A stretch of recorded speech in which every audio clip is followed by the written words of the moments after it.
Hai teman-teman Desir Waktu, semoga sehat selalu ya. Masih penasaran gimana kelanjutan cerita perselingkuhan yang halal? Baik, mari kita mulai. Alis Frisley tertarik ke arah tengah secara otomatis. Apakah karena kalimat Ibnu sudah membingungkan Frisley? Yah, begitulah. Meta? Kenapa dengan Meta, Bang? Mendahului dengan menarik napas, kenekatan Ibnu untuk memaksakan bisa berdekatan dengan sosok wanita selain Lila masih belum dipadamkan. Jika Meta emang udah siap untuk menikah, aku mau ta'aruf dengan Meta. Mungkinkah Frisley sudah salah mendengar? Tidak. Tapi, mengapa mendadak sekali? Mata Frisley sampai berubah membola. Mending kalimat Ibnu dipastikan terlebih dahulu, agar tidak berbuah kekeliruan. Apakah abang serius? Amen. Melihat Ibnu mengangguk, Frisley tidak langsung berbunga-bunga. Yang dilakukan Frisley malah menatap kedua kornea mata Ibnu dengan dipenuhi terkaan. Mengenai teman dekat sendiri, Frisley tidak boleh kecolongan. Tapi, bukankah kemarin-kemarin abang terus bersikeras untuk menolak? Lalu, kenapa sekarang abang malah berubah haluan begini? Abang harus move on dari seseorang. Alasan Ibnu malah membuat ubun-ubun Frisley mendidih. Maksud abang, kedudukan Meta tidak lebih dari sebatas pelariankah? Memulai dengan menebak-nebak secara mandiri, Frisley harus berakhir dengan mencecar Ibnu dengan teramat membara. Jadi, Mas Ibnu mau mainin Meta doang? Apakah abang enggak kasihan sama Meta? Mendapati Frisley mengamuk dengan menggunakan kemampuan verbal merupakan faktor penyebab utama, sehingga Ibnu bisa kehabisan kata-kata. Masih suguhi dengan tatapan bertabur kebencian bisa dibilang sudah membuat Ibnu semakin tidak dapat berkutik. Aku benar-benar kecewa sama abang. Meski abang adalah saudara kandungku, aku enggak akan biarin abang untuk ta'aruf sama Meta. Jika abang masih belum selesai dengan masa lalu abang, mending abang enggak usah memiliki keinginan untuk nyoba memulai hubungan dengan siapapun. Masih dalam dekapan emosi, Frisley tidak sungkan untuk merengut dan mendorong Ibnu sebelum berlalu ke arah rumah dengan langkah tangkas. Lalu, tanpa kebanyakan berpikir, Ibnu berusaha mengejar Frisley dengan bibir sekalian ditugaskan untuk memohon ampunan Frisley. Maafin abang, Frisley, tapi abang sama sekali enggak. Meski Ibnu sudah mengemis, Ibnu malah dibalas Frisley dengan kalimat bernada kasar. Ketika Frisley berhenti melangkah dengan disusul Ibnu, Frisley menoleh untuk mengorbitkan tatapan menusuk dan menuki ke arah Ibnu. Membuat Ibnu berakhir terintimidasi dengan sukses. Aku enggak akan nerima alasan apapun dari abang. Jadi, abang enggak usah capek-capek berusaha untuk bisa berkompromi denganku. Di mataku sekarang, abang sungguh layak untuk disebut enggak berperasaan. Ya, Tuhan. Ibnu habis disemprot Frisley dengan beringas, hingga menjadikan kedua telinga Ibnu berdengung. Tapi, mengapa Ibnu tidak bisa melawan? Merasa tertampar menghantarkan Ibnu untuk mematung. Di tengah kesadaran tinggal setengah, Frisley sampai dibiarkan melangkah untuk memasuki rumah dengan tanpa disertai hambatan sementara sekarang Ibnu masih bercermin untuk introspeksi. Apakah Ibnu memang sungguh tidak berperasaan? Alunan napas Ilham sudah berubah memendek. Membuat Ilham seperti habis berlari hingga berpuluh-puluh meter, karena memang terdengar berat sekali. Melihat keadaan Ilham terus memburuk, sebuah kebohongan terbesar apabila Lila bisa mengaku tidak ketakutan. Andai Lila bisa mengekspresikan, pasti Lila tidak akan sampai merasa semakin tersiksa. Kata Dr. Helmi, apabila kondisi Ilham bertambah melemah, kemungkinan untuk Ilham bisa diselamatkan sudah rendah sekali kecuali dengan mukjizat dari Allah. Jika sudah begini, bagaimana Lila bisa tidak mengeluh? Ya, Tuhan, mengapa cobaan untuk Lila belum habis-habis? Di atas berangkar, Ilham sedang tiduran menghadap ke arah langit-langit. Mata Ilham sudah berubah meredup. Meski terkesan remang-remang, kedua kornea mata Lila berusaha ditatap Ilham dengan lekat-lekat. Lila, ucap Ilham dengan suara samar. Jika kedua kuping Lila tidak memiliki kepekaan bagus, bisa dipastikan Lila tidak akan mampu mendengar. Iya, Mas. Menahan kesakitan, Lila berusaha untuk menyahut Ilham. Masih dengan ditemani dada dalam keadaan diremas tiada ampun. Tiap detik bertambah, kedua manik mata Lila terus menghangat. Jika bukan karena memikirkan Ilham, maka Lila tidak akan sampai memilih untuk mengabaikan. Mas Ilham butuh sesuatu? Tanya Lila dengan nada lembut seragam dengan tatapan wanita berkerudung coksu tersebut. Memiliki sesuatu untuk disampaikan kepada Ibnu mendorong Ilham untuk bersedia bersusah-susah selama membalas. Aku ingin bicara empat mata dengan Ibnu, Eliel. Jadi, bisakah kamu minta Ibnu untuk datang ke sini? Miris sekali untuk Lila. Kalimat dengan intonasi tidak sempurna dari bibir Ilham, entah bagaimana malah semakin mengacaukan batin. Mengapa Ilham tidak bisa berhenti memikirkan Ibnu, hingga mampu membuat Ilham melupakan kesehatan Ilham sendiri? Apakah Engga bisa besok-besok? Mas? Penawaran Lila ditanggapi Ilham dengan kebungkaman. Mudah untuk Lila dapat memetik kesimpulan. Dia tidak bisa menolak. Baiklah, Mas. Aku akan segera hubungin Mas Ibnu, kata Lila dengan diiringi irama embusan napas berserah sebelum memohon izin kepada Ilham untuk keluar dari ruangan Icu. Agar Lila bisa menelepon Ilham dengan fokus. Di sisi lain, sekarang Ilham masih berkutat dengan laptop kantor untuk menyusun konsep dari intro video edisi khusus bulan Ramadan. Lalu, secara tidak terduga, handphone Ibnu bergetar dengan layar sekaligus menyala. Di atas meja, benda pipih tersebut langsung ditatap Ibnu. Lila ngehubungin aku? Ibnu merasa tidak memiliki kesempatan untuk bertanya-tanya. Jika dilakukan, bisa-bisa telepon dari Lila malah berakhir dengan status tidak terangkat. Meraih handphone dengan menggunakan satu tangan sebelum disambung menekan ikon bernuansa hijau, media komunikasi elektronik tersebut beralih diangkat dengan layar ditempelkan ke sisi telinga sebelah kanan. Assalamualaikum, Mas Ibnu. Masih tersentak selama menerima telepon dari Lila, Ibnu sampai menjawab Lila dengan diliputi kekakuan. Waalaikumsalam, Eliel. Maaf, Mas. Apakah Mas Ibnu masih bekerja? Di seberang sana, semasa sedang berinteraksi dengan Ibnu, Lila bersikeras untuk bersikap seolah-olah tidak memiliki masalah apapun dengan Ibnu. Aku emang masih bekerja. Tapi, udah mau selesai, kok. Kenapa, Eliel? Agak canggungkah Ibnu? Ya. Menurut Ibnu, suasana mereka sekarang terbilang langka dan tidak lazim mengingat mereka belum beres berkonfrontasi. Tapi, malah bertingkah rukun? Mas Ibnu bisa mampir ke rumah sakit Engga? Aku merasa buntu karena Mas Ilham terus nanyain kamu. Jadi, aku mutusin untuk menekan egoku dengan ngerlain kalian untuk bertemu. Lila tidak berusaha untuk menutup-nutupi, alias Ibnu sudah salah sangka kepada Lila. Mengira bahwa Lila sedang berakting amnesia sebagian. Baiklah, Eliel, sehabis zuhur nanti, aku akan langsung ke sana, kata Ibnu tidak sampai menunggu lama. Ketika Ibnu sudah rampung menunaikan sholat zuhur, Ibnu memilih untuk melewatkan makan siang karena firasat Ibnu mengatakan bahwa Ibnu harus menyegerakan untuk berangkat ke rumah sakit. Tadi, Ibnu malah sampai mengendarai motor dengan mengebut sekalian. Di depan ruang Icu, kedua netra Ibnu sudah mendapati Lila sedang berdiri dengan kedua lengan digunakan untuk memeluk tubuh sendiri. Melamunkah? Jika tidak, mengapa tatapan Lila bisa kelihatan kosong? Menghampiri Lila, Ibnu sudah sekaligus membawa rencana untuk menghapus kecanggungan antara mereka. Lil. Maksud Ibnu adalah menegaskan kepada Lila untuk tidak memikirkan masalah cinta terlarang Ibnu, karena laki-laki tersebut sudah bertekad untuk move on dari Lila.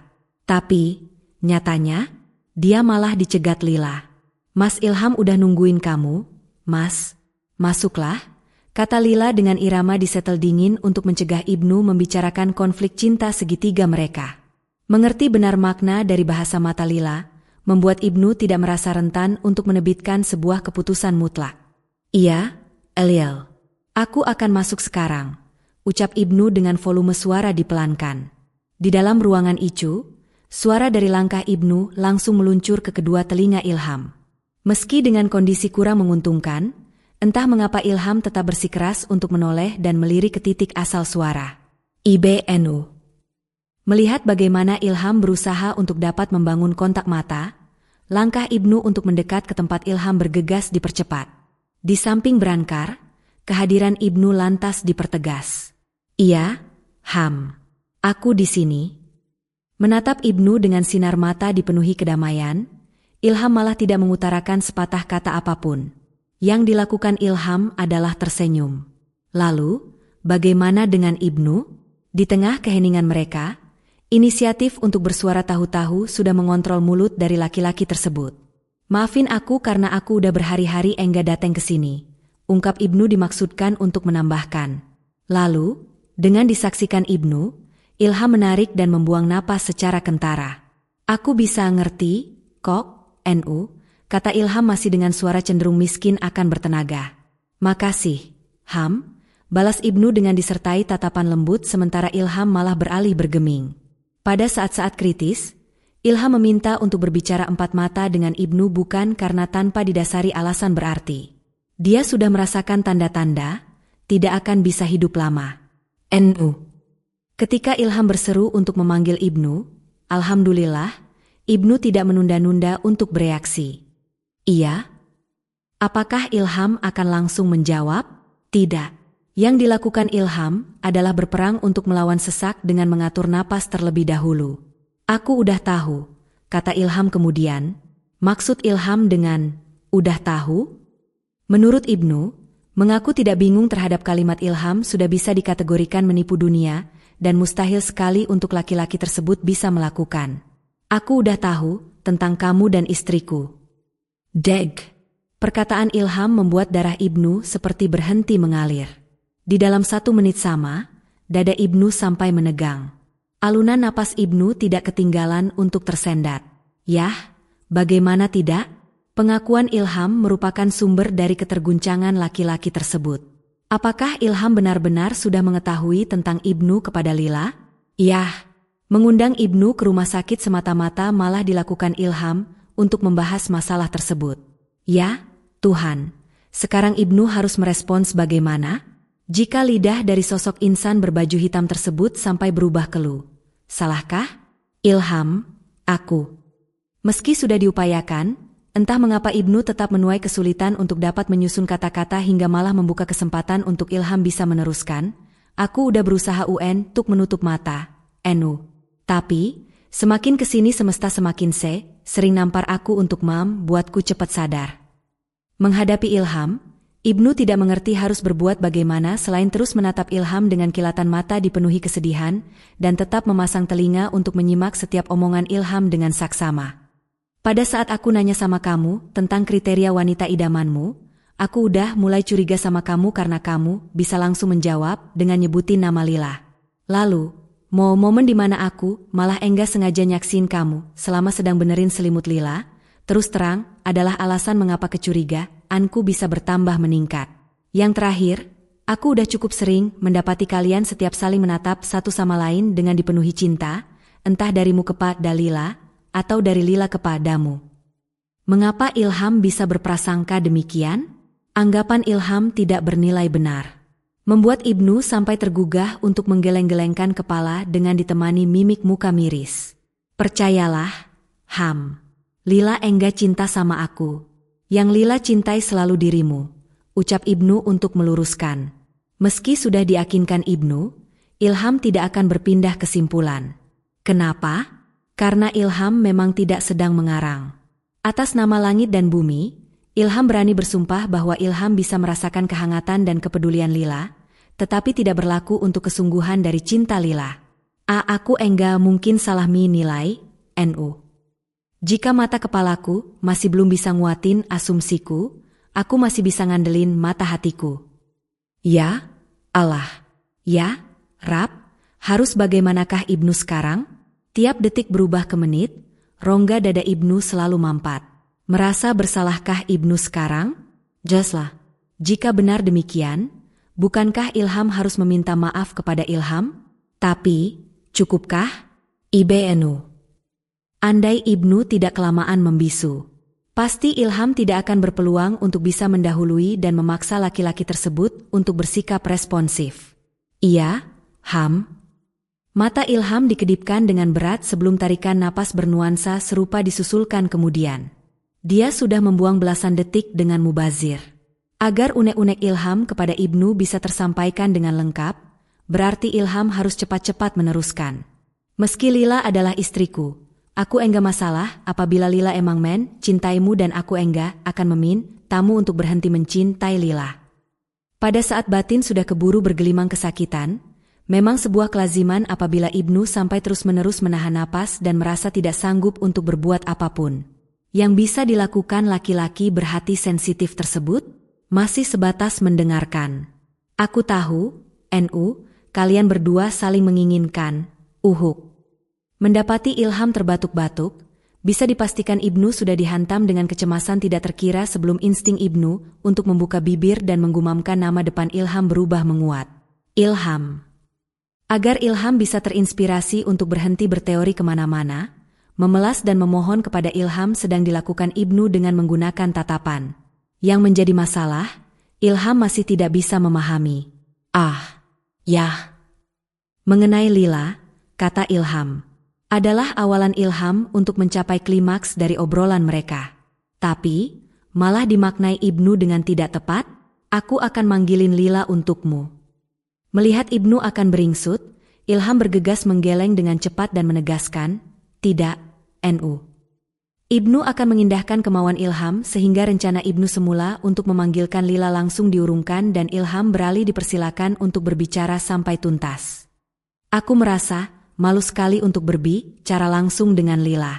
Jadi, aku minta tolong sama kamu untuk nyampein ucapan maafku kepada Lila karena selama aku berstatus sebagai suami Lila, aku belum bisa ngelakuin tugas-tugasku dengan baik. Nu. Masih dengan dada seperti dalam kondisi ditekan, lagi dan lagi, reaksi Ibnu kepada Ilham disampaikan dengan diiringi desakan. Iya, Ham. Menikahlah dengan Lila. Ilham, ucap Ibnu untuk memprotes kalimat tidak terduga Ilham. Ada unsur keberatan. Aku enggak. Apakah kedua mata Ilham sungguh-sungguh memerah dan berair? Yah, Ibnu tidak mungkin salah melihat. Mendapati Ilham semasa sedang menderita sekali, terus terang tahu-tahu Ibnu sudah disergap dengan kekalutan. Membuat Ibnu sampai kebingungan. Plese, Nu. Penuhi. Lah keinginan terakhirku, Aarg. Ya, Tuhan, Ibnu harus bagaimana? Apakah Ibnu memang sudah tidak menerbitkan keputusan selain menyanggupi? Tidak. Mending sekarang Ibnu memanggilkan tenaga medis untuk Ilham. Aku akan meminta dokter untuk. Pada hitungan kurang dari 3 detik, Ilham sudah menahan Ibnu dengan bibir dipaksakan bergerak untuk memberikan signal khusus. Meski Ilham masih memiliki sesuatu untuk disampaikan, bahwa Ilham bisa memaklumi Lila dan mengharapkan Lila untuk tidak usah merasa sudah berselingkuh. Terutama kepada Lila, Ilham memilih untuk memohon bantuan terakhir kepada Ibnu, meminta dibantu dalam menghadapi sakaratul maut. Di tengah kerongkongan sudah mengering dan napas berubah tercekat ditambah kedua bola mata semakin basah. Suara Ibnu sampai bercampur serak selama berkata dengan berat, Iya, Ham. Aku akan ngebimbing kamu. Illal. Mengikuti Ibnu, Ilham berusaha keras untuk melafalkan kalimat tauhid. Mirip seperti tercekik sedikit-sedikit. Illal. Masih dengan disaksikan Ibnu, melalui satu sentakan, kedua mata Ilham berubah melotot dengan aliran napas bisa dipastikan berhenti. Mungkinkah malaikat Israel sudah mencabut nyawa Ilham? Ya. In lilhi wa in ilaihi raji'un. Ketika Ibnu sudah membantu mengatupkan kedua mata dari almarhum Ilham dengan menyebutkan kebaikan, mendoakan dan memintakan ampun atas dosa-dosa Ilham, Ibnu memutuskan untuk meninggalkan ruang icu dengan mental sekalian dipersiapkan karena Ibnu harus menghadapi Lila mengingat memberitakan kepergian Ilham kepada Lila bisa dibilang tidaklah mudah untuk dilakukan. Melihat Ibnu keluar dari ruang icu, Lila masih bersikap dingin dengan tidak menegur maupun menatap dengan ramah. Yang dilakukan Lila malah menyelonong dengan songong. Tapi, Ibnu tidak berkenan untuk memberikan celah. Mas Ibnu apa-apaan? Sih, kenapa Mas Ibnu ngehalangin aku? Ucap Lila dengan sengit sementara Ibnu masih bimbang dalam naungan kepedihan selepas kehilangan sosok sahabat dekat. Mengenai kematian Ilham, apakah Ibnu bisa menyampaikan kepada Lila? Andai Ibnu tidak terus bergeming. Mungkin, Lila tidak akan sampai kehabisan kesabaran hingga bisa menatap Ibnu dengan sinar mata cenderung emosional dan menantang. Minggirlah, Mas Ibnu, kan udah selesai ngobrol sama Mas Ilham. Jadi, sekarang giliranku untuk ngobrol sama Mas Ilham. ucap Lila dengan suara dilantangkan hingga bisa terdengar menyerupai bentakan. Menarik napas dalam-dalam, tujuan Ibnu adalah mengeruk kekuatan dan ancang-ancang sebelum menyentuh sebuah momentum krusial. Ilham udah enggak ada, Eliel, ungkap Ibnu dengan rongga dada masih dalam suasana sebak. Deg! Pada hitungan cepat, tubuh Lila langsung membeku. Apakah Lila tidak salah mendengar? Ilham sudah tiada? Maksud Ibnu, begitukah? Mata Lila berubah berkunang-kunang sementara bibir Lila tengah melengeh seperti sedang tertawa. Pasti Mas Ibnu udah salah sangka. Aku yakin sekali. Mas Ilham tuh cuma ketiduran, ucap Lila dengan nada emosional. Muka Ibnu masih menampilkan keseriusan sementara Lila tetap memilih untuk mengingkari omongan Ibnu. Aku bisa buktiin. Kok? Aku akan bangunin Mas Ilham sekarang. Imbuh Lila dengan tingkat kewarasan semakin menipis.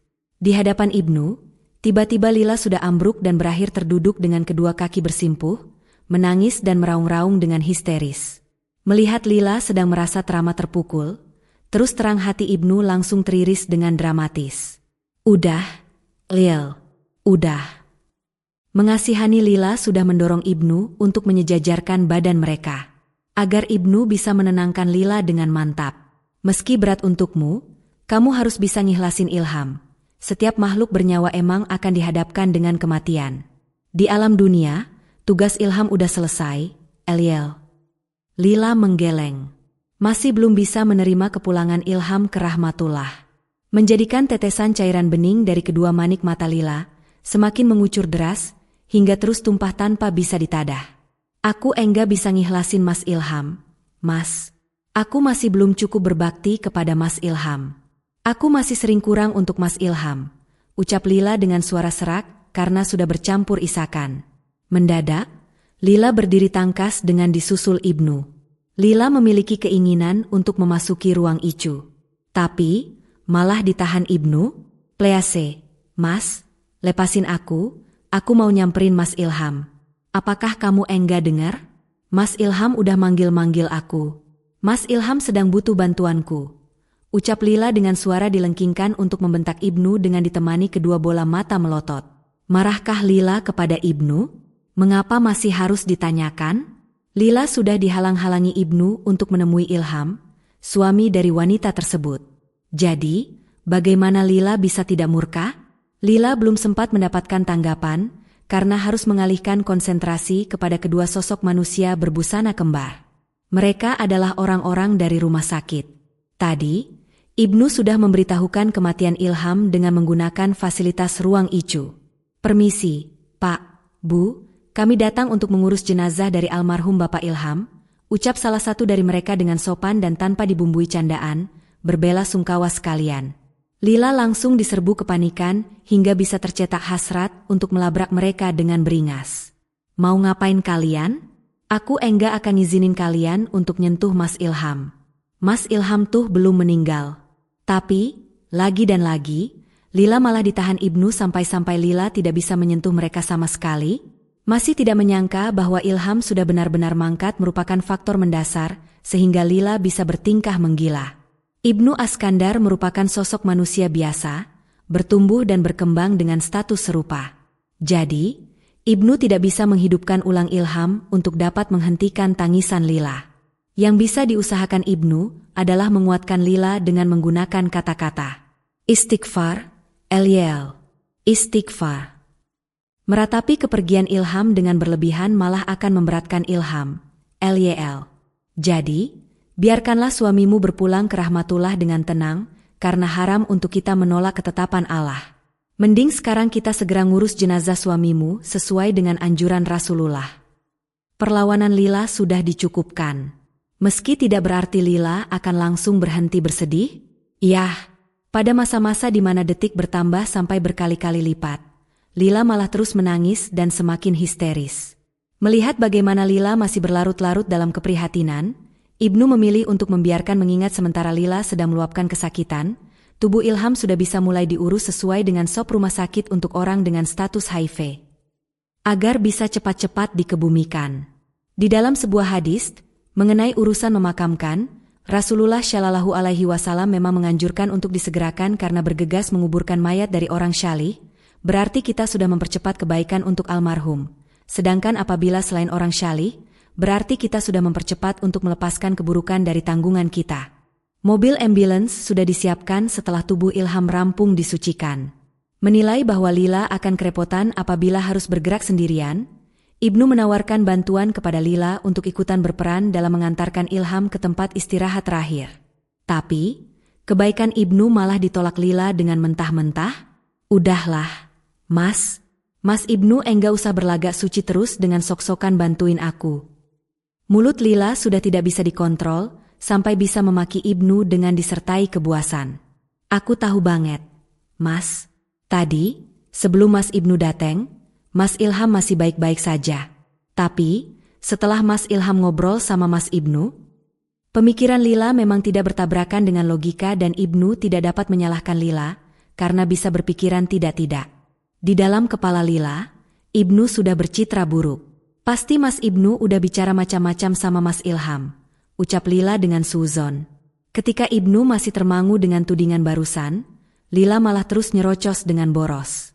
"Mas Ibnu tahu enggak sih? Mas Ibnu tuh udah ngebunuh Mas Ilham secara enggak langsung. Jika aku memiliki bukti, aku enggak akan segan-segan untuk ngelaporin kamu, Mas." Menggeleng dengan kondisi terguncang, kesakitan Ibnu bisa dibilang berakar dari sebutan membunuh Ilham. "Aku enggak ngebunuh Ilham, LYL. Tapi, kepergian Ilham emang udah merupakan kehendak Allah." Pembelaan Ibnu tidak disambut Lila dengan ramah. Lila malah tidak sungkan untuk mengusir Ibnu dengan memanfaatkan kalimat kasar. "Mending Mas Ibnu segera enyah dari hadapanku. Aku udah muak dengan Mas Ibnu dan enggak merluin bantuan Mas Ibnu sama sekali." Ketika Lila sudah menaiki mobil ambulans bersama Raga Ilham, Ibnu tidak dapat melakukan apapun selain sebatas memerhatikan sampai kendaraan beroda 4 tersebut dipastikan lenyap dari tatapan. Lalu, tidak sampai berselang lama, sebuah keputusan untuk menyusul Lila lantas dilahirkan. Meski tanpa ridho dari Lila dan kemungkinan harus sering-sering beradu mulut dengan Lila, Ibnu memilih untuk tetap membantu Lila supaya urusan menguburkan Ilham bisa meraih kelancaran. Di tanah makam, sekarang tinggal tersisa beberapa kepala manusia dan mereka sama-sama masih mengitari kuburan basah Ilham. Salah satu dari mereka masih tidak sanggup untuk berdiri, tetap duduk bersimpu dengan kedua lengan digunakan untuk mendekap sebuah nisan kayu berwarna tulang cerah, tempat di mana nama lengkap, tanggal kelahiran dan tanggal kematian Ilham dituliskan. Memang tidak dapat dipungkiri, suasana kehilangan akibat kemangkatan Ilham masih belum berhenti mengalir. Di samping Lila, seluruh anggota keluarga Lila tidak ketinggalan untuk berduka, terutama karena kematian Ilham bisa dibilang terlalu mendadak sehingga sampai sekarang mereka masih merasa seperti sedang bermimpi. Di ufuk barat, matahari sudah semakin tergelincir, salah satu bentuk isyarat dari alam kepada mereka. Lalu, Pak Syafi dan Bu Septi bertukar tatapan hingga mampu membuahkan kesepakatan untuk bersikeras meninggalkan makam. "Ayo, Nak, kita tinggalkan area makam sekarang. Udah sore," ucap Bu Septi sehabis memusatkan kepekaan kepada Lila dengan sebelah tangan terangkat untuk merengkuh salah satu sudut bahu Lila. Mata Lila masih sembab dengan bagian kantung sama-sama membengkak. Arah dari sorot mata Lila menerawang kosong ke tanah kuburan Ilham. "Aku masih mau di sini, Bu," kata Lila dengan suara lirih, tanpa menoleh maupun melirik kepada sosok ibunda terkasih. "Tapi, Lil..." Ketika Bu Septi akan menuturkan kalimat keberatan, Lila sudah merengek duluan. Menentang Bu Septi dengan mengandalkan watak keras kepala. "Please, Bu, kasih aku kesempatan selama 5 menit untuk nyampein kalimat terakhirku kepada Mas Ilham." Apakah Lila akan memperoleh 5 menit tersebut? Alhamdulillah, keinginan Lila dikabulkan orang-orang dengan memilih menyingkir duluan untuk memberikan ruang dan waktu kepada Lila. Meski Lila tidak mengerti apakah Ilham sudah mengetahui atau belum mengenai masalah antara Lila dan Ibnu, Lila tetap memiliki keharusan untuk meminta maaf kepada Ilham. Ada satu kepastian dari Lila. Menyukai laki-laki selain suami sendiri memang bukanlah keinginan Lila, dan Lila sudah berusaha keras untuk selalu menggenggam kesetiaan. Tetapi bukan berarti Lila tidak akan merasa berdosa. "Maafin aku, Mas, aku benar-benar merasa bersalah sama kamu." Lila dipaksa keadaan, karena merasa tidak sanggup, untuk tidak bersuara sampai tandas. Membuat Lila sampai memutuskan untuk menarik napas dalam-dalam. Ketika Lila sudah berhasil mengatur napas, kalimat Lila baru dilengkapkan. Mas Ilham, aku enggak tahu harus seneng atau sedih dengan kepergianmu. Di satu sisi, aku merasa sangat kehilangan. Di sisi lain, aku merasa sangat bersyukur karena sekarang kamu udah berhenti menderita. Di tengah kebisuan dengan kepala setengah tertunduk, diam-diam Ibnu melirik ke arah Lila untuk memastikan bahwa keadaan Lila masih dalam kategori aman. Mungkin akan terus dilakukan sampai Ibnu bisa hatam dalam mengkhawatirkan Lila. Mumpung Lila masih mengungkapkan kalimat terakhir Lila kepada Ilham, Pak Syafi memilih untuk melesatkan tatapan berkarakter meneduhkan ke arah Ibnu daripada terus-menerus bungkam dan sesekali memberikan elusan ringan kepada Bu Septi. "Nak Ibnu," ucap Pak Syafi untuk memecah keheningan. "Iya, Pak." Perhatian Ibnu langsung dipindahkan kepada Pak Syafi. Mustahil untuk Ibnu tidak menghormati ayanda dari Lila. "Atas semua bantuan Nak Ibnu, kami selaku kedua mertua dari almarhum Ilham mau ngucapin terima kasih kepada Nak Ibnu," kata Pak Syafi untuk sekalian mewakili Bu Septi. "Iya, Pak, Bu, sama-sama." Ibnu membalas Pak Syafi dengan menggunakan kalimat sederhana, tanpa kepikiran untuk mengharapkan imbalan. Tiap Ibnu bersibuk-sibuk dengan Ilham, Ibnu mengharamkan tindakan mengeluh, selalu melakoni hari-hari bersama Ilham dengan diiringi keikhlasan. "Insyaallah, saya ikhlas selama nolongin almarhum Ilham terutama karena almarhum Ilham adalah sahabat dekat saya." "Ya, udah, kalau..." Perkataan Bu Septi tidak diutarakan dengan sempurna. Jika bukan karena sama-sama mendengar suara raungan, Pak Syafi, Bu Septi dan Ibnu tidak akan sampai menoleh serentak ke arah sumber keributan. Di dalam amatan mereka, sosok wanita berbaju batik sedang berlari terseok-seok ke arah makam dengan diikuti sosok laki-laki berbusana selaras. Ilham. Menghadapi keramaian, Bu Mayang sampai bisa refleks mengabaikan keberadaan orang-orang untuk dapat meluncur dengan cekatan selama berusaha menghampiri tempat di mana Ilham sudah dikuburkan. "Hiks, Ilham. Mengapa kamu cepat sekali ninggalin kami, Nak?"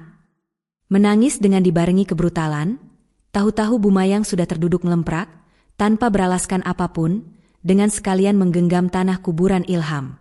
Mendapati kedua tangan Bu Mayang sampai mengepal dengan ketat selama sedang menangis dramatis, Lila tidak bisa berdiam semata. Meski Lila belum mampu menangani kesusahan sendiri, Lila berusaha untuk bangkit dan mendekat kepada ibunda dari mendiang Ilham. Agar bisa menenangkan dan menguatkan Bu Mayang. "Yah, Mas Ilham udah tenang. Jadi..." Plak, pada selang hitungan detik, mendadak dan secara tidak terduga, Bu Mayang sudah melayangkan sebuah tamparan keras kepada Lila dengan disambung menegakkan badan. Muka Bu Mayang malah sampai didominasi dengan kekecutan untuk menggambarkan amarah. Ketika Lila masih memegangi bekas sentuhan telapak tangan kanan Bu Mayang dengan kondisi terguncang, Bu Septi langsung membekap mulut sendiri dengan kedua bola mata sudah membelalak. Mengetahui Lila habis ditampar, Bu Septi tidak butuh berpikir lama untuk memutuskan menghambur kepada Lila. Meski Lila masih tersentak dengan sebelah tangan terus memegangi bekas tamparan Bu Mayang, Lila tetap dibawa Bu Septi ke dalam dekapan, memeluk Lila dengan menggunakan bahasa tubuh bermakna, melindungi, tanpa kelupaan untuk menegur Bu Mayang. "Astagfirullah. Apa-apaan kamu, Mei? Mengapa kamu sampai nampar anakku segala? Apakah Lila udah berbuat salah sama kamu?" ucap Bu Septi dengan menggunakan oktav suara dinaikkan. Mendapati Bu Mayang bisa berani sekali untuk bermain kekerasan kepada Lila, Bu Septi sungguh-sungguh tidak bisa menerima. Menyikapi tindakan heroik Bu Septi, Bu Mayang tidak lantas merasa bersalah. Di tengah suasana belum berubah kondusif, Bu Mayang malah berani berkomat kamit untuk menghakimi Lila. "Aku emang berhak untuk nampar anakmu. Jika Lila bisa ngurus Ilham dengan baik, maka Ilham enggak akan sampai meninggal. Aku sungguh enggak nyangka sama anakmu, Mbak. Ketika Ilham dirawat di rumah sakit, Lila malah enggak ngasih kabar apapun kepada kami. Tiap kami bertanya-tanya tentang Ilham, Lila selalu menghindar dengan berbohong kepada kami bahwa Ilham sedang memiliki banyak kesibukan. Yang terburuk, Lila sudah bersikap keterlaluan sekali dengan memutuskan untuk cepat-cepat nguburin Ilham. Pada saat-saat terakhir Ilham, berkat keegoisan Lila, mereka malah tidak bisa melihat Ilham. Jadi, bagaimana kepergian Ilham tidak bertambah menyakitkan untuk mereka?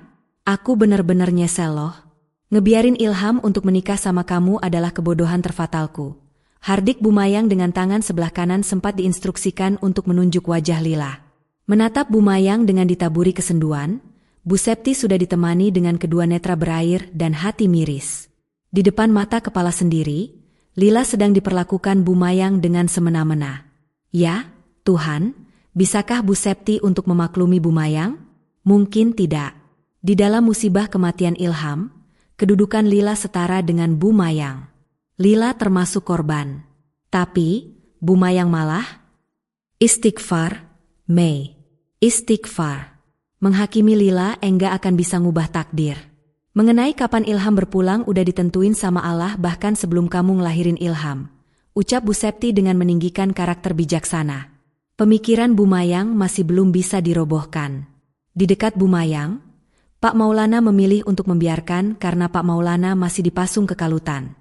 Aku enggak butuh diceramahi sama kamu, Mbak. Di sini, Lila tetap bersalah.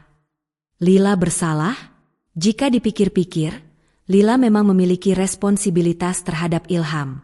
Mulai dari Lila merenung, Lila sudah kehilangan optimisme terhadap kemampuan Lila dalam merawat Ilham. Membuat Lila merasa rendah sekali hingga bisa berakhir menunduk dengan diekori sebuah kesimpulan. Yah, yang bersalah emang aku. Aku enggak becus selama ngurus Mas Ilham. Mendapati Lila bertambah terpuruk karena terus disalahkan Bumayang, Ibnu sungguh-sungguh tidak sampai hati. Kasihan Lila. Dia sudah dikasih cobaan dengan kehilangan Ilham. Tapi, cobaan untuk Lila malah masih ditambah. Mendekati tempat di mana ketegangan sedang berlangsung, kehadiran Ibnu bisa dipastikan bukan untuk menengahi mereka, melainkan untuk membela Lila. Permisi, Bu. Saya Ibnu, salah satu teman kerja dari almarhum anak Ibu. Melihat Ibu terus nyalahin Lila, saya merasa harus angkat bicara. Meski Ibu enggak melihat langsung bagaimana totalitas Lila selama merawat Ilham, saya berani bersumpah, Bu, yang terbaik untuk Ilham udah diberikan Lila. Lalu, mengenai masalah kapan almarhum Ilham dimakamkan, terus terang emang udah disesuaikan dengan anjuran dari Rasulullah dan semata-mata dilakukan untuk kebaikan dari almarhum Ilham sendiri. Aku enggak memiliki alasan untuk mempercayaimu. Aku tahu benar, sebelum menikah dengan Lila, anakku masih sehat wal afiat. Lalu, setelah menikah dengan Lila, Ilham malah, ucap Bumayang sebelum berakhir ambruk terduduk dengan keadaan bersimpuh. Di samping kuburan Ilham, Bumayang memang kelihatan menyedihkan sekali. Tiap bernapas selalu diliputi dengan kesempitan. Bumayang benar-benar menderita hingga tidak mampu untuk menamatkan. Menurut Bumayang, Lila adalah sosok biang kerok sehingga Ilham bisa tiada. Jika bukan kepada Lila, kepada siapa Bumayang boleh mengamuk? Melihat bagaimana keadaan Bumayang sekarang, Pak Maulana memutuskan untuk merendahkan badan dan mendekap tubuh dari wanita berhati lemah tersebut. Maksud Pak Maulana memang untuk menenangkan. Meski masih belum bisa diutuhkan dengan berkata-kata, "Yah, tapi, aku enggak." Ketika Lila akan membantah, Bu Septi langsung menahan Lila. Menambah kontak fisik dengan Lila dan berkata, "Udah, Eliel, udah." Memulai dengan memindahkan tatapan kepada Bu Septi, Lila malah langsung diminta mengalah, dengan tidak mendebat Bumayang, untuk mendinginkan suasana. Lalu, dengan menyertakan tatapan mengandung kelembutan, Bu Septi menuntun Lila untuk meninggalkan makam. "Ayo, Eliel, kita balik sekarang." Tadi, Lila sudah bersepakat untuk sebatas mengutarakan kalimat terakhir Lila kepada Ilham dan bukan berencana untuk menginap. Jadi, Lila sudah tidak bisa menolak. "Iya, Bu."